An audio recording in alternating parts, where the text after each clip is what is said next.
In our first story for the week, TD Bank surveyed hundreds of millennials who are planning to buy a home this year and found that 75% were overwhelmed by the home buying experience and 25% pretended they knew what they were doing. Oh, that's so cute.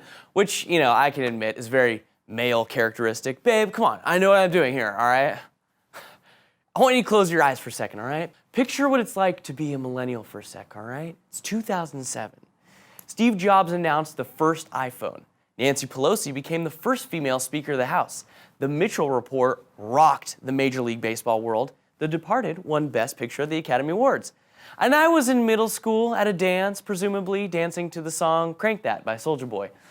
And then the housing bubble burst. So it's no surprise that potentially millions of millennials are now grown up and would like to buy a home, but have stifled their own curiosity and questions about how to buy a home for over 10 years maybe.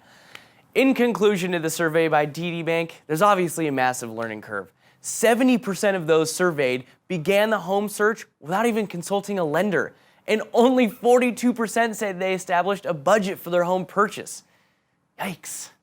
If lenders want to be successful with this demographic, you gotta find a way to get in front of them before they even get to the beginning of the home buying process and help them feel comfortable with everything that goes on.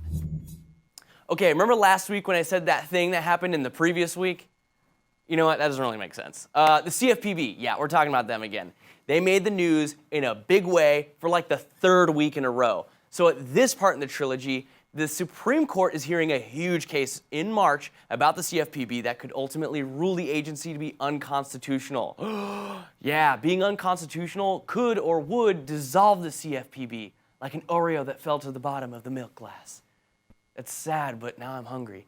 Plaintiff Sela Law, LLC, argues that since the director of the CFPB can only be removed for cause by the president, it gives the director an unconstitutional, there's that word again, insulation from federal authority.